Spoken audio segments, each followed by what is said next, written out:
নতুন খাক আহিল নতুন খাক আমাৰ বহল ফুকুতে।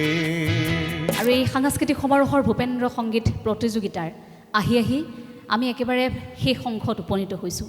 চিনাকি মোৰ মনৰ মানুহ তোমাৰ বাবে জনম লৈছোঁ, তোমাৰ ঘাটৰ বিপৰীতে।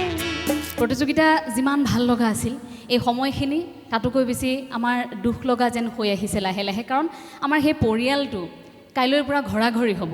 মই নহয়, মই সংগীতৰ খেতিয়ক, মই বাৰে বাৰে কৈছোঁ, মই সংগীতৰ খেতি কৰি আছোঁ। সপোন তুমি কিয় নিশা। মুদাচৰণ ডাঙৰীৰ পৰা চিঠিখন পালোঁ, বোলে প্ৰতিযোগিতাত বিচাৰক হিচাপে থাকিব লাগিব। কিন্তু 19 তাৰিখে ইয়াত আহি দেখিছোঁ এইখনতো প্ৰতিযোগিতা নহয়, এইখন সংগীতৰ এখন তীৰ্থভূমি। হয়তো মোৰ পুৰণা ঠিকনা। জ্যেষ্ঠ নাগৰিকৰ সাংস্কৃতিক সমাৰোহৰ ভূপেন্দ্ৰ সংগীত প্ৰতিযোগিতাৰ প্ৰথম স্থান লাভ কৰিবলৈ সক্ষম হৈছে